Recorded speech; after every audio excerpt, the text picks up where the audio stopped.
Welcome back.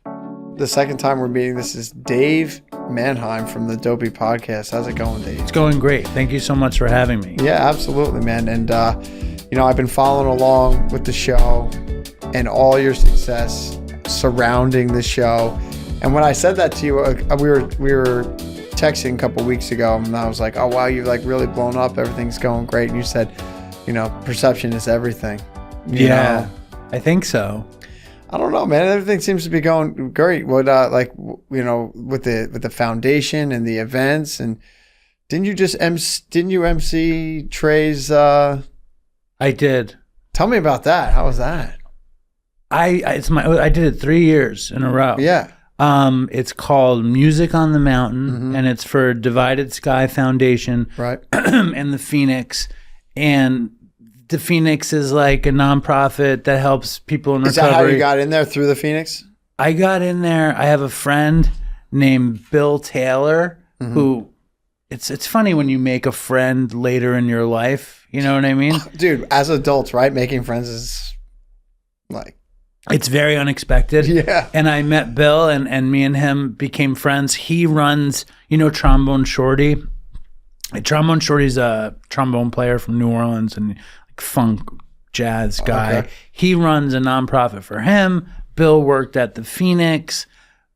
Me and Bill are tight, so he asked me to MC Music on the Mountain, I want to say 2 years ago, and I was like, yeah, I'll do it, and I did it, and it was awesome. And then last year, but I'm like tentative because like they don't really need an we don't. No one needs to know that they don't really need an MC. Right. But they don't really need an MC. And then last year I went back, and one of the women who runs it was like, you got to be looser and like tell your story. And I was like, oh, wow. And I was like, okay, well, can I curse? And it was, ironically, it was the Knicks playoffs against Boston. And I shouldn't tell the story. I'm going to tell it anyway. And the Knicks had just... finished Boston, Game 6. It was the day after Game 6, and I went on, and I'm like being cool and like trying to just support people in recovery. Music on the Mountains, beautiful place, great music. It was Karina Reichman and Daniel Donato and Anders Osborne and these guys who play with Trey Lamp. You know those guys? No. It's a keyboard player and a drummer, super funky, and Sun Ra Orchestra was there that year, which is an old school avant-garde jazz thing. I was into it, but then she was like, you should tell some of your story. So as soon as I start telling my story, I start cursing because that's just to make myself comfortable. Yeah. Next thing I know, I'm giving everyone in the crowd 2 middle fingers. I'm like, fuck you guys. I know you're from Boston. You should go fuck yourselves. Knicks fucking just killed you. And oh, that's great. But that was the biggest laugh of the night. Yeah. But then afterwards, the people from Divided Sky were like, listen, we're going to have you back, but you can't curse out the crowd. You can't give the middle finger. You can't, no F-bombs. So this year I went back and I brought my wife and my 2 daughters. Oh, so you kept it. I kept it super PG. In fact, I had my 8-year-old, it was her birthday when we went, and I had her introduce Karina Reichman, and it was a super fun family forward event. Oh, that's great. It was cool. Yeah. It was cool. We had fun.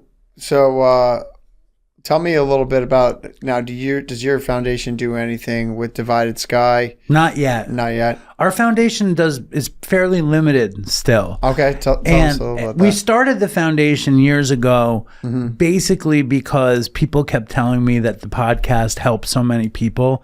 You guys were giving out free Narcan and stuff like that, right? Yeah, well, we always did that, Yeah. and I also have I've always facilitated people getting scholarships to treatment. Okay, we've gotten 40 people to treatment, maybe more, something like that. That's great. But I didn't like the idea of Dopey helping anybody. I wanted Dopey just to be a good podcast. Yeah. So I was like, why don't we start a foundation, and then the foundation can help people.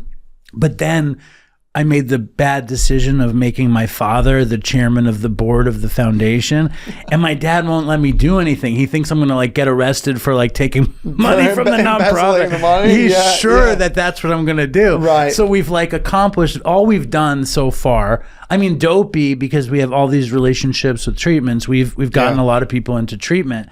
And every year the foundation basically has given money to different nonprofits and mostly, to be honest, 12-step fellowships. So we give a bunch of money to 12-step groups. This year, though, we did the biggest show we've ever done in LA, which we called Dopeywood. Yeah. And it was at the Comedy Store, and we sold out the Comedy Store with Bobby Lee and Mark Maron and Margaret Cho and Daryl Hammond and Ali Makovsky and Zach Noe Towers and Steve Poltz. And I emceed the Comedy Store. It was scary. And we made a bunch of money. And we're just trying to figure out like what our purpose is going to be beyond. Like, I just want to support addicts and alcoholics, try to help out, like get them treatment. We're trying to figure out a way to like set up a real travel scholarship. So like, let's say we get a treatment center to give them a month. The Dopey Foundation will actually pay for them to get there. Because we hooked somebody up with, do you know Release Recovery? They're a treatment center in New York, and they just took one of our people in for Ashley Foundation in North Carolina, took this woman in. Okay. She got a month there. Now she's in Release Aftercare, and then she's going to go to Ascendant PCP. I think that's called PHP. Not PCP. Not PCP.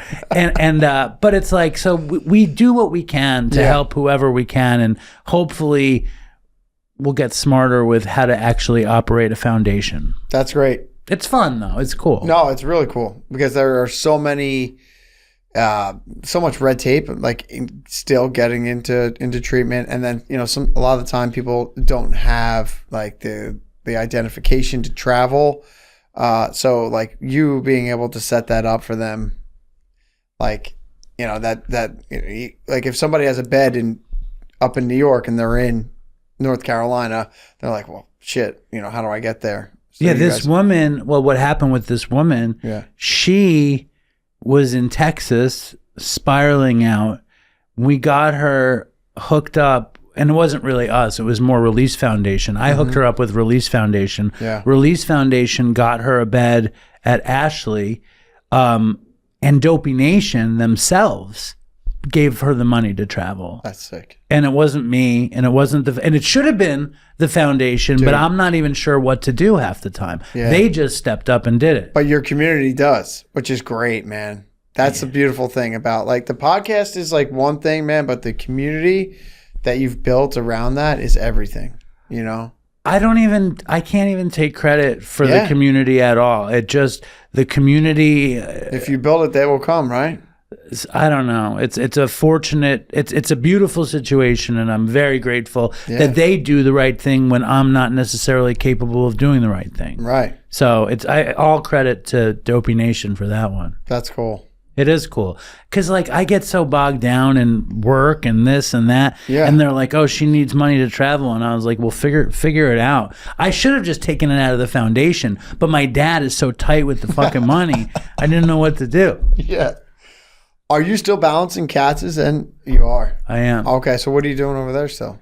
Are you still, you said you're running like special events last time I talked to you about it. I do special events. I do strategic partnerships. We just did a show with Action Bronson at the store, and he had a band. It was pretty crazy, and we're working on some cool partnerships coming up this summer. I think it's too early to talk about, but it's exciting stuff. And then we do a comedy show every year.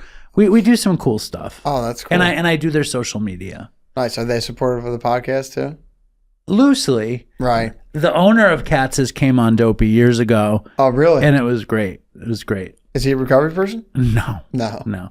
But he was around me for my... He's just very supportive. He's been reluctantly extremely supportive. Yeah.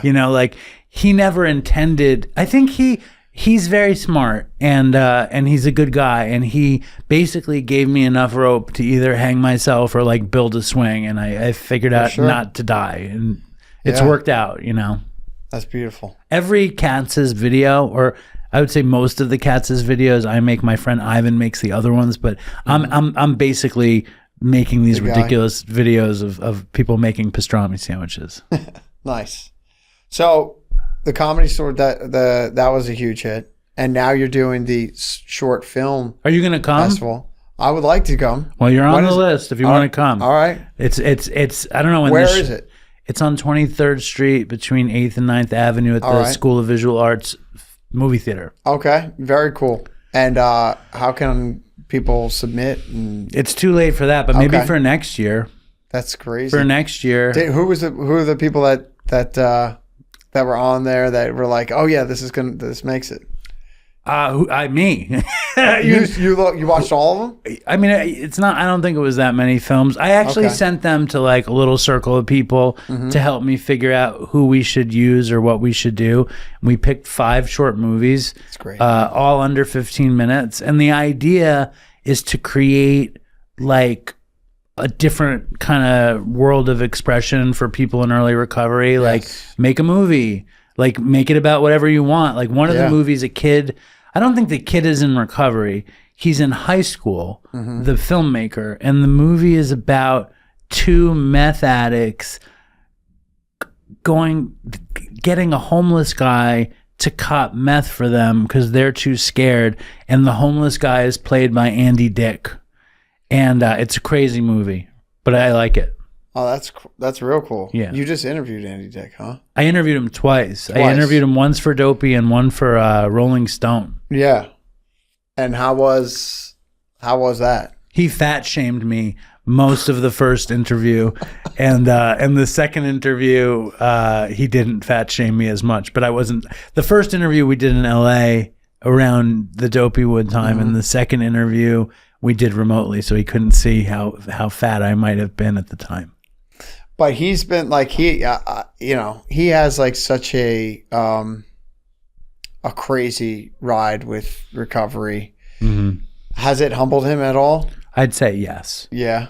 Yeah, I think I think he's in his very early 60s, and I think he's it's rough. If you don't, he died in the street. He overdosed on fentanyl in the street. He hit somebody's pipe and he went out. And then he had some friends who basically got him sober. Mm-hmm. And now I think he's in sober living. And, it's like when people want to get sober, they're capable of getting sober. Right. Right. And now what, are you 10 years, 12 years? How long I'll have 11 if I make it to August, the middle of August. Oh, you wouldn't know this. I had to change my sobriety date. What happened? Well, in the beginning, I was smoking weed, right? And so I didn't tell anybody. And then like when I got a sponsor, I didn't know like what to do. You know what I mean? So I just was like, I just made my date the day I got out of treatment, or the day I entered treatment rather. It was December 10th of 2015. So I was like, I don't know, like after a while, that was the original date? Yeah, because I wasn't doing opiates and I wasn't drinking, right? So like that's what I was just like, well, that's the big deal, so like we'll just focus on that. But as I moved on, I just was like, felt guiltier and guiltier. Like I would get up there every year and be like, oh, this is my, and then I had run into some other people in recovery and they told me that they were like, that they would smoke weed and like, because then everything's going on with Cali Sober, it's like, it's infiltrating, different 12-step programs. Sure. So like, I just felt like a complete, hypocrite. And then my sponsor called me one day and he was like, listen, he's like, I want to let you know I'm moving my sobriety date. And I was like, why? He's like, well, because, while I was in treatment, I was abusing my Subutex. And he's like, that's like not sober behavior. So, and he's like, the whole time I was in there, I was snorting it. He's like, so like when I got home from treatment in January, so I'm just going to make my sobriety date January. I was like, oh, all right, cool. And I was like, so if you're doing that, then. Did he know that your story? He didn't. So then I told him and then I was just like, all right. So I made it a big deal in my head. When did you stop smoking weed? Like 2 weeks ago. Yeah, 14 days. July 29th is the last time I smoked weed of 2016. I think, like counting days, it becomes very precious, and every day it's like, okay, I have another day and all this stuff. But it doesn't mean anything really. That's how I feel now. Yeah, well, eventually, once you get enough days, you're like, you don't want to lose them. But like some people like would reset their day count because they took NyQuil or took nitrous at the dentist's office or took oxycodone because they had hernia surgery or whatever. Like people are you're allowed to set your days wherever you want. I sponsor a dude who smokes weed, and he's calling it his medication. Yeah. And I talked to a bunch of people about it, and it was actually Chris's sponsor who said the answer to me that I thought was the most profound answer. And he said, when you were, and that maybe your answer is going to be different, but he said to me, when you were smoking weed, were you looking for a spiritual experience through 12-step work? And I was like, no. No. And he's like, well, is this kid? And he was, right. And he is. And it's like, and then also with 12-step, at least the fellowship that I go to, because I'm not going to bust my fucking tradition because I'm tired of people giving me shit about it. But it says, like, if you're prescribed medication, like, you can still be sober and in recovery. And this kid says he takes weed because he doesn't want to take other anxiety medication. And that's fair. Or SSRIs or whatever. Right. That's a very fair explanation and answer. But for me, like a person like me, dude, like I was like that, right? When I got home, I was like, oh, I'm so stressed out. Like I just need to like take a little edge off. But the problem with me is like I do drugs and I drink the minute I wake up. You know what I mean? So I wasn't like disciplined with it. You know what I mean? So I abused it right away. You know what I mean? If I smoke weed, killing anxiety will definitely be a piece of it. But really, the greatest piece of it would be because I want to get high. Yeah. I want to get fucked up, you know, and I take fat bong hits to get high. For sure. I like the anxiety diminishing effects, and I like that I'm less depressed and all that stuff, but I enjoy getting high, even on weed, you know, I don't care. Yeah, exactly. But do you think that that the spiritual experience will kind of, do you think that you could still get to the spiritual experience with connection with God through the 12-step work while getting high? Well, while imbibing with marijuana, with THC, I don't think it's for me. It's not for me to say. Right. Like I think that I believe that this kid is doing it, and I think yes. I'm going to say yes. I believe it's possible. Okay. Yes, but I'm also like an old school stoner who wanted to be like Rastafari. You know, like I wanted to be like this bullshit fucking Rastafari meditating with weed. You know, like I loved the whole idea of having a spiritual experience through weed. And I definitely had a lot of spiritual experiences through weed. I definitely did. While listening to music, right? Listening to the Grateful Dead and getting stoned, I 1000%. And other music, and I just like doing other things, like smoking weed, certainly brought on a different experience, you know? The only problem is like after, like I got to a certain, I guess maybe age or whatever, like weed just turned on me. I guess I couldn't handle it anymore. My head would just, the voice in my head would just get so loud.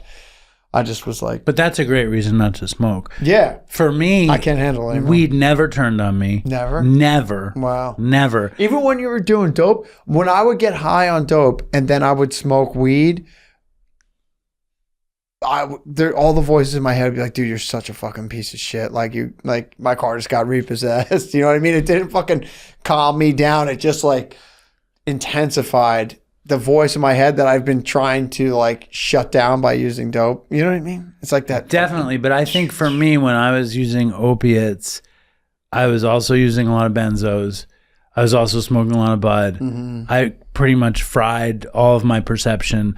And so whatever I might have been thinking, maybe that's what I was missing with the benzos. Yeah, the greatest thing about the benzos, you don't remember anything that happened. So time travel, they say. Well, it's sad though, because I spent 10 years on benzos straight. Yeah. So like those years are mostly totally gone. I actually had Dr. Drew on, and I was like, is there any way to access these memories? Is there anything I can do? And he's like, no, they're gone forever. And that's 10 years gone. I remember I had just gotten off of heroin and benzos, okay? And I was just smoking weed. And I had moved to Vermont from Los Angeles, and my mother was dying she had leukemia, and she hadn't started really dying, but she saw it coming. And we were visiting, and I remember sitting at the table talking to them saying, I wish I had a way to access these memories. I wish I had a VCR for my memories that I could sit and see what I had done. Even the bad stuff, because it was such a crazy experience, right? But it's just blank city. I'm with you. But I don't remember shit. But in the later years, just before I got sober, I smoked weed every day. I didn't take benzos. For a good year, thereabouts. Could have been more, could be less, actually. I don't really remember. But for a good little piece of time, I waited tables at Katz's, and after work, I wouldn't smoke weed in the morning. After work, I'd come home with a guy that waited tables with me at Katz's, and we'd smoke bong hits and like listen to Nas and just sit there and get high. He wouldn't talk to me. But it never turned on me. I always loved it, but I did start doing benzos again. And then my wife found out and took my custody away, and that's why I wound up getting sober. That's how it started, right? You lost custody of your kid, and you were like, all right, I got to do something this time. Basically, I was been a drug addict forever, you know what I mean? And then we had the kid while I was using, and then she left with the kid, and my custody was with my dad. And then I got a year sober, and then I started smoking weed, and I tried to put the family back together, but I started taking benzos. She found out, and then she was like, you're losing your custody again, and that's when I got sober. Okay. That's basically the story. Well, so let's talk about, that's right around when you started the show, right? Started the show, a few months later. So then this leads me to, I'm driving to Vermont this year, a couple months ago. And I always listen to Dopey, like when I have, nice. Thank you. And I go up there. My sponsor lives up there. Where does he live in Vermont? Actually, like right outside Rutland on Lake St. Catherine. Yeah. And so I'm on my way up there, and I listened to episode 15. You re-released episode 15, and I loved it because it reminded me so much of. So I lost one of my best friends from recovery. He OD'd and died, and you and Chris were just having it was just like fun, laughable, like nonsense, right? And that's how it was. Like I would just go over to this guy's house like during COVID, and we would just sit there, like meetings were on Zoom and stuff like that. It was just like it was ridiculous, and we would just do ridiculous shit. And that reminded me a lot of that, and so it really touched me. But one of the stories you told was sneaking into the Knicks game. Well, the funniest thing about that was that we started the show. I was not with my family, and the show was just drugs, addiction, and dumb shit. Just tell the most fucked up things that you had ever done. And I had like a long list of really crazy stories. And I think we put out 2 episodes a week in the beginning. Yeah. So like just talking into your computer, right? Yeah, no mics, no nothing. And the shows were a half an hour each. Yeah. Maybe 25 minutes each. It was like none of it made any sense. And I didn't and then my wife wants to get back together with me. So it was in Christmas or something, and I didn't want to tell her about the show. All right. So but I knew I was going to have to tell her eventually. And we went to this diner, and I was like, I didn't tell you about this, but I started this podcast with a friend of mine I met in rehab. And she goes, what? And I was like, yeah, it's this podcast about war stories, about the drugs and stuff. And she goes, really? And I was like, yeah. And then she's like, all right, I'm going to put it on. She puts on the first episode. She puts on. I'm like talking shit about her dad, and then I'm talking about like stealing and shooting heroin. And she's like, what the fuck is wrong with you? And she's like, if you want us to be together, you can't do this podcast. And I was like, and I had been trying to get back together with her for years. So I called Chris and I was like, dude, we can't do the show anymore. And he goes, okay. So he took down every episode. Oh, wow. And then I guess we were getting emails from people who were saying that the show helped them. And my wife is a social worker. She's a therapist. And she saw one of the emails. I don't even think I sent it to her. I think she just saw it. And she was like, you can still do the show if it's really helping people. But I don't want you telling your fucked up stories on the show. And I really don't want you to talk about my dad or our kids or whatever on the show. Right. And I was like, okay. So what happened was we put the show back up, but Chris took out all of the episodes with my stories, which were 2, 4, 6, 8, 10, 12 or something, or maybe even 14. I don't know. It was around there. Okay. And, but then for episode 15, I was like, I'll just tell a story where I didn't shoot heroin. Yeah. So the story I told was sneaking into the Knicks game because it's a great story. Yeah. Hell yeah. And I knew, she couldn't get mad at me, but it wasn't a good Dopey story. It was just a good story, you know? Yeah. The story was, I grew up, you've been to the house I grew up in on 27th Street and 8th Avenue, which is public housing or rent control housing, whatever you want to call it. And it's like a middle class project kind of thing, all teachers and firemen and stuff. Grew up a Knicks fan. I grew up 5 blocks from Madison Square Garden, and one year it was like 95, I estimate, could be wrong. And my best friend in college, or one of my best friends in college, was from Illinois, and it was the playoffs, and the Knicks were playing the Bulls, and we were sitting at my parents' house smoking bong hits, and I was like, dude, you always hear these stories about old-timey people sneaking into stadiums and shit. I was like, why don't we do that? And he goes, what do you mean? And I was like, well, why don't we leave here right before halftime and just spend halftime trying to sneak into the Knicks game? And if we don't get in, we'll just come back. We'll watch the rest of the game on TV. He's like, okay. And he's a mild-mannered, sweet fucking guy from suburban Illinois. Totally fucking... He was just like, whatever. He just went along with whatever you said. Exactly. So we walked over there, and I didn't have a plan. But the first piece of my plan was that rich people can do whatever they want. So we were going to masquerade as rich people, and we went to like whatever the low. There was an entrance that I thought just rich people went in on. I don't know if that was true or not. And I went there, and they said tickets, and I said, oh, our dad has the tickets, and he's on the floor. Just let us in and we'll grab the tickets. And he's like, get the fuck out of here.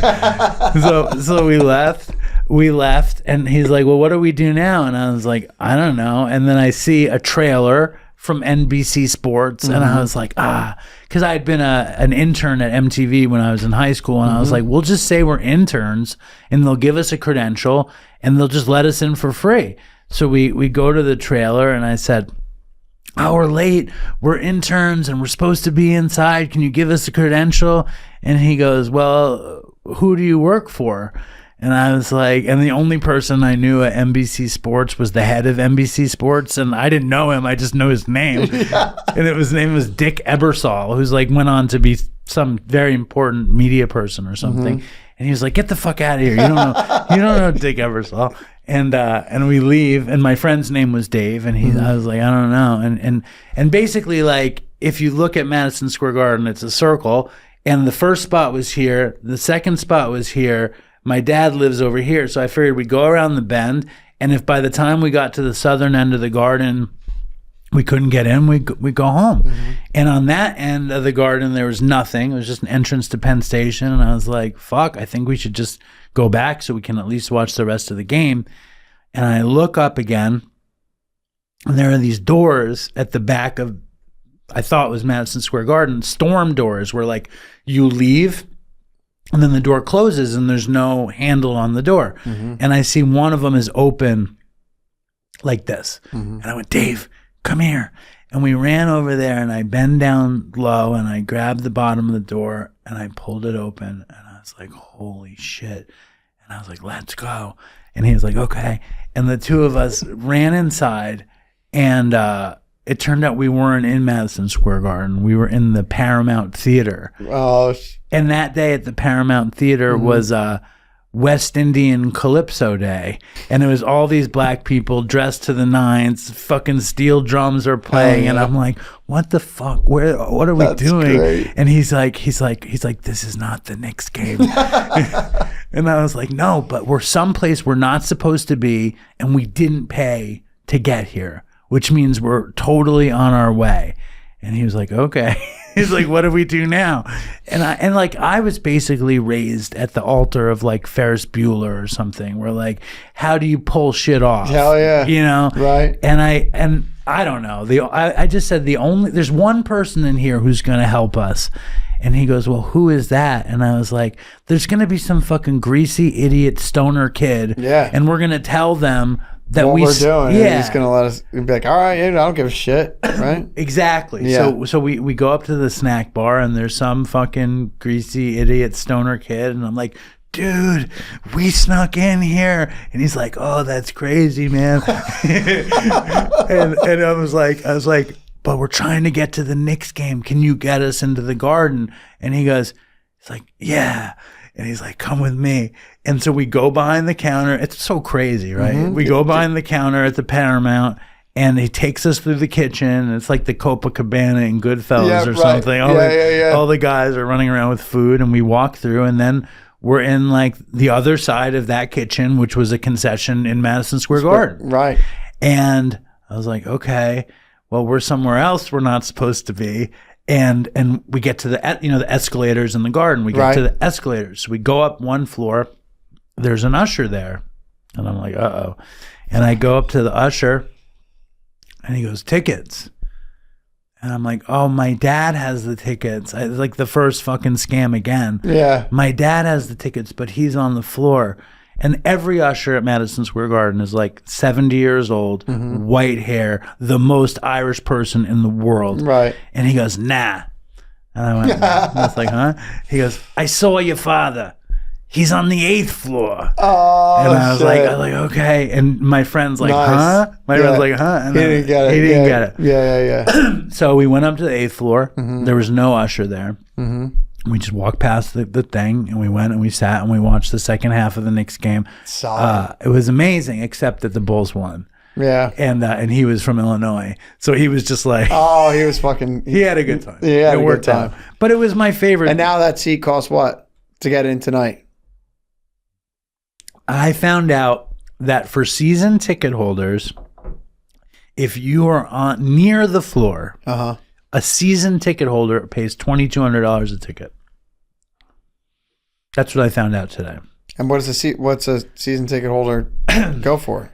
I don't know. For like a lot, because obviously you buy different packages and all that. He buys. I have a friend who's going tonight. Okay. And he's buying the quarter season package, which gives you the option to get playoff tickets. Right. And he bought tickets for tonight. And he bought tickets for Wednesday night. That's a pre-sale, though, right? They reach out to you in like March or whatever. Whatever it is. Yeah. And he got those tickets.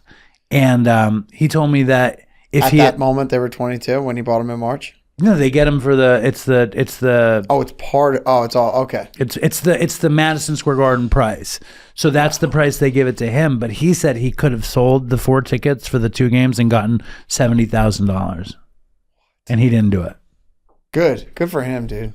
That's what I said. You know? Yeah, definitely. I mean, he's at a point in his life where he's going to pay for that memory and that experience. Yeah. For me, like, I was like, why didn't you invite me? Yeah, right. He was like, no. No, I'm not. I'm going to bring my kid or whatever. My wife, my friend, whatever. Yeah. Not you. Yeah, I've never been to a big, like, playoff game, anything. And that's got to be like an incredible experience. Last year was the first time I ever went. I I mean, in reality, Dopey is doing pretty good, and I've done a lot of cool things. I'm just like an addict, and I just want more, and it's never enough. Yeah. And if I ever like rest on my laurels, I'm like, what are we going to come up with now, kind of thing. Yeah, that's a great. Well, that's a great question. Like, what's next for Dopey? Like, where do you see? I mean, the show just keeps going. There's plenty of guests. There's plenty of great. You know, the show helps a lot of people, and it brings to light a lot of the dark humor of recovery. We all can relate to. We all love that. We all love that shit. You know, but like, where do you see the show going? I don't know. You know, I'm trying to. Somebody's interested in turning it into some kind of video show, YouTube show. That's really? Like kind of like an Anthony Bourdain kind of recovery travel show kind of thing. That's cool. But are they going to like kind of like Wayne's World it, or Wayne's World it? How? I had a smoothie. I keep burping and pushing the mic away. You know how like when they came in and then like they kind of made it all commercial? Yeah, they might do that. Yeah. I figure like... Are you cool with that? I don't care. Yeah. Like I feel like life is this adventure. Yeah. And if I did, let's say that worked and they sold that show and there was like, and they're like, we're going to shoot a season of Dopey. You know what I mean? It's like, it wouldn't stop me from making the podcast. It would just be something extra. Oh, okay. Just an arm off of it. I've been doing this show for 10 years. Yeah. And let's say that this video exploration happens. I mean, the idea, chances are, just to be realistic, most things, when there's money behind them, don't succeed anyway. Yeah. Most things are just like weird forays. If it is successful, fantastic. And if it's not successful, I just still keep grinding it out with the show. Yeah. You know, which for the love of the game. I love the stupid show to this minute. You know, I love the show. Right. Does your family love the show too? My dad loves the show. That's cool. My dad loves the show. My wife tolerates the show. My kids think it's cool. My 16-year-old, they thought that Music on the Mountain was like the coolest thing ever. They gave us like a suite, like a 2-bedroom suite, and like they gave all the kids all access passes. They thought that was really cool. You're a good storyteller, though. I think like if they go the Anthony Bourdain way, I think you'll do really well. It's worth a shot. I mean, I feel like our YouTube right now is so unsuccessful. It's like shadow banned. It's like somehow I interviewed Alec Baldwin and the actual episode did great, but the YouTube show I think has 10 views. It's like insanity. I know. I don't know what that's all about, man. I really don't. I sat down with Doug Bopst and it just didn't. I don't know. Just didn't do well. Well, Doug Bopst, man, he has 250,000 subscribers. I know he's and he won't share his secret. I know. Fucking Doug Bopst, share your secrets, man. Yeah, I know. He's doing great though, and he was a great guest, and it was really great to meet him. He's a sweetheart. He's coming to Manhattan this week. Oh, nice. Oh, great. I love Doug. Yeah. He's a piece of work though. He is a piece of work. I mean, he's hustling, dude. So it's cool, and that's what. You do, you hustle and it's brought you to a place where, things just keep getting, I don't know if I guess better's a perception, but certainly expansive. Well, the coolest thing about it is nobody can fire me from it. Right. I can decide when it's truly dead. Right. You have sponsors and the sponsors leave. And then you can get other sponsors. Yeah. But like only I decide when it's done. Do you find it difficult to get sponsors for like a long-term deal? Because the nature of the show? I have a sponsor for many, many, many years. They've been with us for 8 years straight, every week for 8 years. Wow. But they don't want to give me a long-term deal. But what is that? 52 times 8 is like 400 weeks in a row or something. But I think it's you don't look a gift horse in the mouth. Or sure. Is that the expression? Yeah. And our sponsors, like, there's a few that have been with us forever, and they've been really great. And the ones that leave, it's like it wasn't good for them, so they had to go. Yeah. And I think we all have to figure out, like, come up with shit. You know what I mean? Like if the film festival, it's scary to like rent out a big movie theater in Manhattan, and it's scary that people might not come, and it's scary that the movies might suck. But I think it's a cool tradition to try to start. Like DopeyCon, I wanted to abandon DopeyCon. Really? Yes, I wanted to, but I'm not abandoning Dopey. You've never been to DopeyCon? No, dude, because it's always on a Saturday. I'll take off of work. I'll come up. You should come because you get a kick out of it. Yeah. All the people come to life. They're all there. That's great. That's great. But I need to come up with something like different. Like, we do the same thing every year. I need to come up with something different. And then 10 years of doing something is kind of a long time to do it. You need to come up, you got to figure out new shit. Yeah. But I like it. I love it. Yeah, no. I mean, that's great. I mean, you've gotten some tremendous guests, and they all have a great story, that inspires other people to, like, I know a lot of people kind of, and that's why I love your show, because your show kind of goes back and forth with, like, you get some celebrities on there, and then you have other people on there that just tell their shit. And you have that segment in the beginning where people call in and they tell their story. Like, that's so powerful to see right? They say from Yale to jail, right? From Park Avenue to the park bench, Somebody said to me one time, piss, shit, and vomit smell the same as they do in a penthouse as they do on the street. That's for sure. That's interesting. That's a good one. Yeah. You saw did you see we had Billy Strings on last fall, and I think somehow that was our biggest guest. Like, people were so affected by his show. Like, we never got so much feedback. Actually, that's not true. The show that was bigger was the horrible the Nick Reiner, after Billy Strings, the Nick Reiner thing happened, and I thought it would be a good idea to re-release it, and that might not have been the best idea, but it was fucking crazy. That is crazy. But you got, I mean, again, right? It went, right? You got a lot of publicity from it, and kind of draws. It's like, I think it's worth telling, like right now we put out 5 shows a week. Mm-hmm. Every week. Monday, I'm replaying every show with Chris, because it's 10 years ago. People haven't heard it, and maybe and like maybe people never heard it, and dude, maybe those are great. Those are great. And it also tells this crazy story of what happened to him. Mm-hmm. Tuesday, we put out this like, for the patrons. So I put out like half the show on the feed, and then the patrons get to hear the other half of the show. Wednesday, I just added an extra show a week. So Wednesday is a new show. Thursday, we call it Dopey's Greatest Hits, but we're going to run out of Greatest Hits soon. And then Friday is the new show. And I just think, like, I don't mind watching reruns. Like, the Stern Show played so many reruns. And, like, Nick Reiner is in this ridiculous story, and people want to hear what he was like. Yeah. Like, but people also called me an opportunist and, like, a scumbag for doing it. But I thought it was a story worth telling.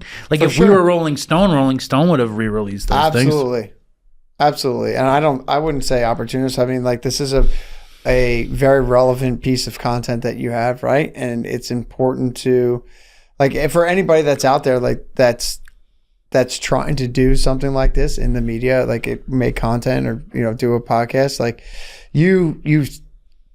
that's how you get views. That's how viewership increases. It's, I don't know, if people think it's like personal or whatever, I think they're missing the point. Well, I think everybody has an idea of what is okay and what is permissible. And it was people in our community who decided that I was being opportunistic, but more than that, like I can't even, the words that, like, some dude called me, like he almost called me like a huckster Jew, but he didn't say Jew. He just called me he used all the kind of anti-Semitic words to tell me. But at the same time, it's like when people talk shit about Soft White Underbelly as being like this opportunistic, like this thing that puts people out there in a way that isn't beneficial to the people that they put out there. I don't personally believe that in either situation, but people, and I also don't think everyone has a right to their opinion. For sure. But people coming after me who were like in our community, it was like, it took me aback. I was just like, okay. But at the same time, the Nick Reiner re-release was like I think it was probably the most downloaded show we ever put out. And then I took it down because I wound up feeling so guilty about it. Because like, what if it was not the right thing to do? Okay. And then I took it down and I was just like, I felt better about it, you know? Okay. And then if that's the answer to my conscience, then that's the answer to my conscience. Right. It's not necessarily the smartest thing. Like when we made the show in the first place, like we could have had inserted ads on the show and we were like, no, we don't want inserted ads on the show. Yeah. And then for years we didn't have inserted ads. But the only reason that people were making podcasts were to have inserted ads so they can make money from the podcast. Yeah. And we were like, no, it's going to mess up our art. But it's like, you know, you lose track of reality. Do you think that if there was a time, like, do you want the podcast to be your sole vocation? So the ads are obviously become a driving force for the show. You know, is that okay with you if they start, if things start to take more of a commercial turn?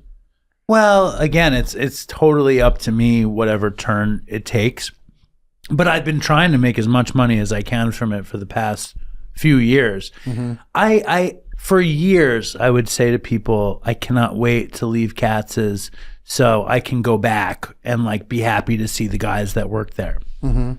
But my job became something there that I really learned to enjoy. Yeah. And like when I go there, like I was there today and I was happy to see all the guys I work with and I left and I don't want to be done with Katz's anymore. I love it. Dopey is my favorite thing to do, but I'm not looking to get out of Katz. I have a similar situation, like I work at a restaurant and I love it there. I do, despite the customers, and we have a good customer base, but it's getting to be summertime. It's a tourist area. I live right there on the coast there, so it's like, but I love it there, but I love doing this, and I love to do things surrounding this. Like I did my own first event last summer, and what'd you do? So I kind of had some of my other, I had two guests that I had interviewed in the past, and then I had two friends of mine from recovery, and they just kind of had the same spirit of,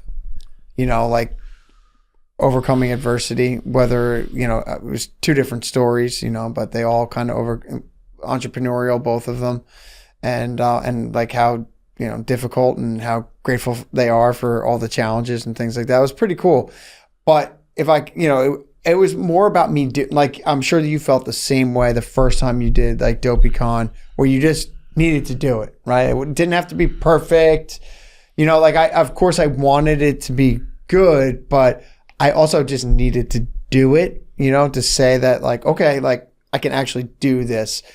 Now I have to just kind of see what the focus is. So I look to do a live interview like this live somewhere.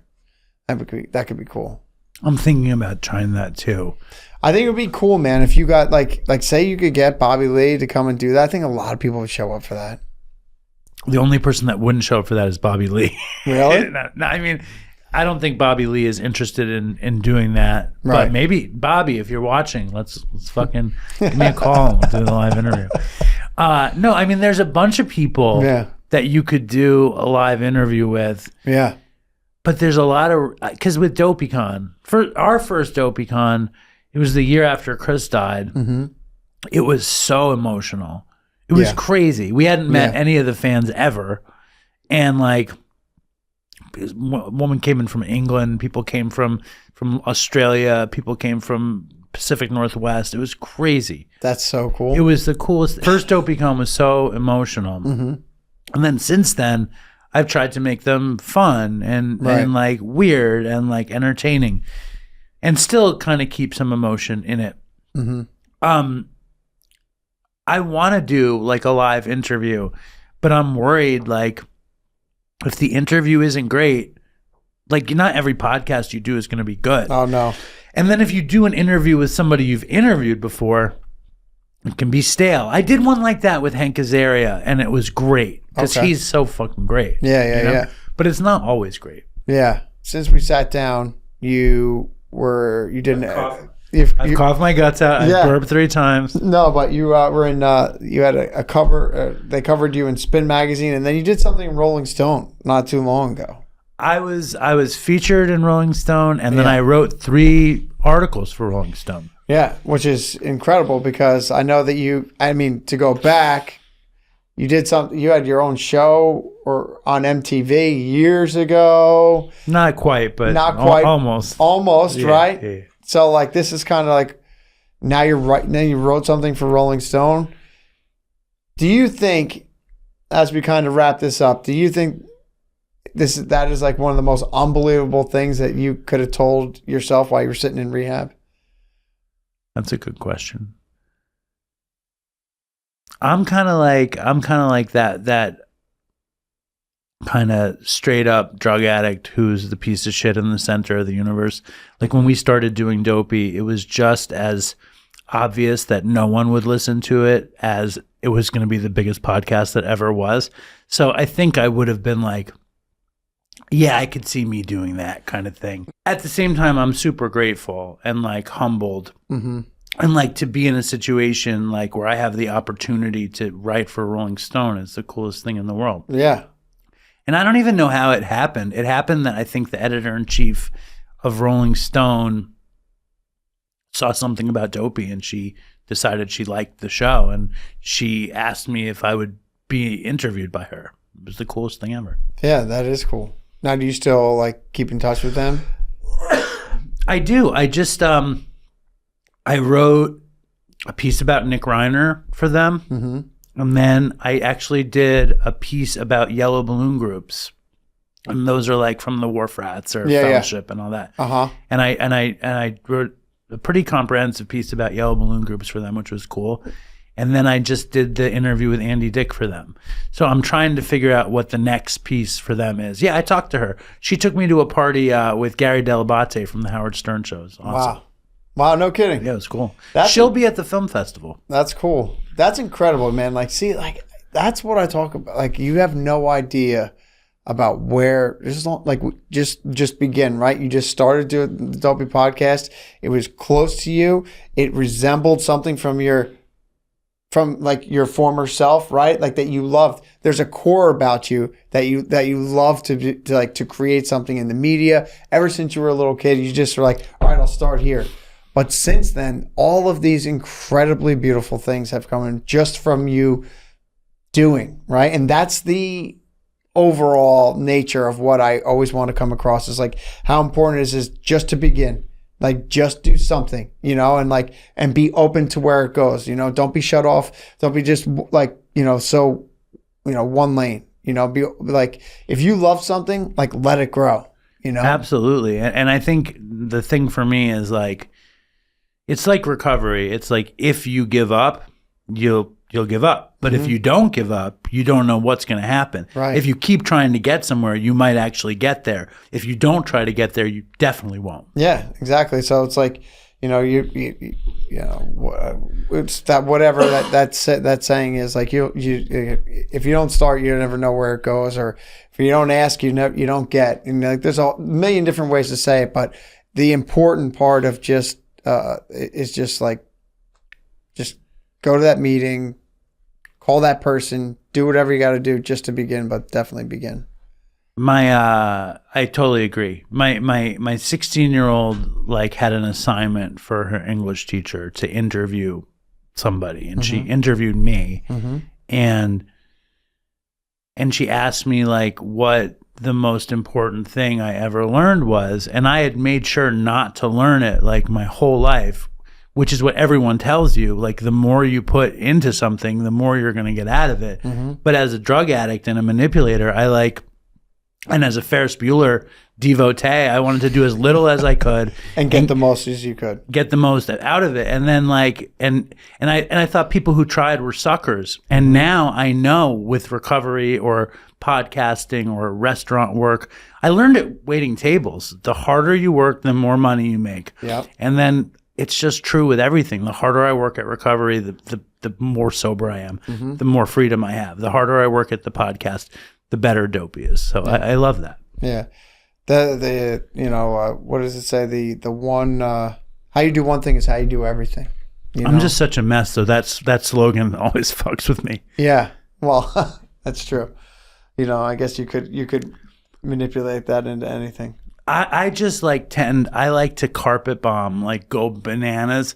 So I'm not like organized. I was supposed to have Mark Cuban's brother on the podcast today. Okay. He was booked to be on the podcast today. Oh, okay. I didn't put it on my calendar. And on my way here, he goes, I'm at your dad's. Are you ready to do the show? And I had to call him up to apologize that I totally didn't realize he was on the show today. No kidding. Yeah. Was on he my way pissed? here. Yeah, I think he was pissed.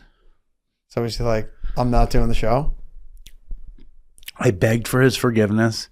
I asked him to give me his address. And I told him I was going to send him a gift. And I'm going to try to make it right. But I fucked up. Wow. I've been there. Sucks. Dude, Not I good. called Doug Bobst instead, not Bob. I still call him Doug Bobst. It's just spelled Bobst. I know, that's what I was like. He's like, it's actually Bobst. I was like, fuck, dude. Dude, I did. He's been on my show like 10 times. I call him Bobst every fucking time. It's so embarrassing though when I do shit like that. I'm like, fuck, Dude, fucking Brian Cuban is probably going to the Knicks game with Mark Cuban tonight. Oh, 1,000%. He is in town and he's going to that game. Probably with Mark Cuban. And Yeah. he could have said, I did the most amazing podcast today. But instead, he's going to be like, yeah, this idiot fucking jerk-off didn't show up and fuck him. Yeah. Well, we all knows? make mistakes. We all do. Isn't that fucked up, though? Yeah. I Well, know. whatever. Here we are. Here we are. Well, maybe this was supposed to be better than the other one. You never know. Everything happens exactly the way I it's believe in supposed that. to. You believe in that? I don't think everything happens for a reason, but I think everything happens the way it's fucking supposed to. I agree with Because that. it did. Yes. Yeah. Absolutely. Or it would have been the other way. I just wish I wasn't coughing so much in your podcast. That's all right, buddy. I appreciate you coming on here today. We will catch up again soon. Thank you, Darren. Thank you, brother. Right on, man. All right.